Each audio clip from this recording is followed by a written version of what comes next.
আর শাকিব খান তো ডাউন হয়ে গেল, কি দরকার আছে শাকিব খানের এগুলো আইনগত ব্যবস্থা নেওয়ার? শাকিব খান দুইটা না, যদি 100 বিয়েও করে তাও দেখবেন তার বাসার সামনে যে কত মেয়েরা লাইন ধরে দাঁড়ায় থাকে, তাই নাকি? তা দুবাইয়ের শেখের নাম নিলে তো সে ভাইরাল হতে পারবে না, সে তো ভাইরাল হয়েছে শাকিব খানের নাম নিলেই ভাইরাল।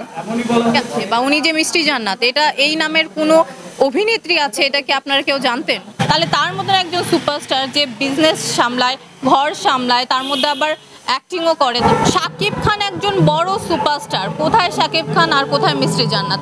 তার কথা নিয়ে যদি সে এত নাড়াচাড়া করতে চায়, সে তো ভাইরাল হওয়ার জন্যই শাকিব খানের নাম নিয়েছে, তাহলে তো সে তার জায়গা থেকে সে সফল হয়ে গেল। আর ছোটোখাটো বিষয় নিয়ে আমার মনে হয় না তার নাক গলানোর মতো সময় আছে, বিকজ সে একজন বিশাল সুপারস্টার। তার কি সেই সময় আছে কে কি বললো না বললো সেগুলো শোনার মতো?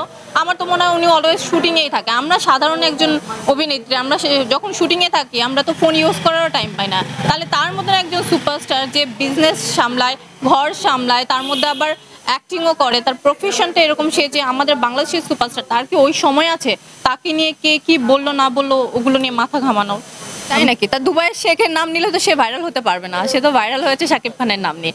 শাকিব খানের বাড়ি গাড়ি তো বিষয় না, বিষয় হলো সে সুপারস্টার, সেই জন্যই তাকে নিয়ে কথা হয়। বাড়ি গাড়ি তো মনে করেন যে আমাদের বাংলাদেশে এরকম অনেক মানুষ আছে যাদের মানে এত সহায় সম্পত্তি আছে যে তারা বলতেও পারবে না, কিন্তু তাদেরকে নিয়ে কি কোনো চর্চা হয়, কথা হয়? কথা কাকে নিয়ে হয়? শাকিব খানকে নিয়ে, বিকজ সে সুপারস্টার, সো তাকে নিয়ে তো কথা বলবেই। নাম নিলেই ভাইরাল ডেফিনেটলি করে। আর তার প্রয়োজনই নেই, বিকজ সে সুপারস্টার, তাকে ব্র্যান্ড থেকে তাকে হলো মানে স্পন্সর করা হয়, তার তো কেনারই দরকার হয় না। সেই জায়গাটায় তো আগে মিষ্টি জান্নাতকে আসতে হবে, উনি আসলে না তখন তাকে স্পন্সর করবে, তাকে টাকা দিয়ে কিনতে হবে না।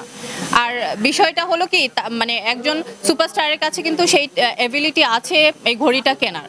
এখন উনি যে বলছে উনি এত দামি ঘড়ি কিনছে, উনি তো তাহলে জায়েদ খান ক্যাটাগরির হয়ে গেল। উনি তো ভাইরাল হওয়ার জন্য এসব বলছে।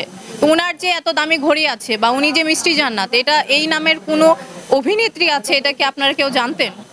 ডেফিনেটলি না। তাহলে কি করে জানলেন? যখনই আমাদের শাকিব খানকে নিয়ে কথা বললো তখনই তো জানলেন। সো উনি বুঝে গেছে যে শাকিব খানকে নিয়ে কথা বললেই সে ভাইরাল।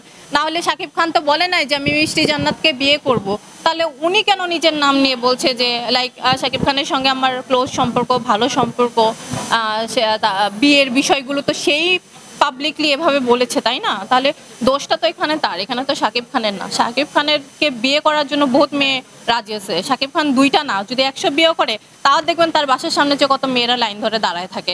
একটা তো নিউজই দেখেছিলেন, শাকিব খান যখন দেশে আসে তখন কয়েকটা মেয়ে নাকি তার বাসার নিচে এসে দাঁড়ায় ছিল, না বাসা থেকে পালায় এসে। তো বুঝেন তার ক্রেজটা কিরকম।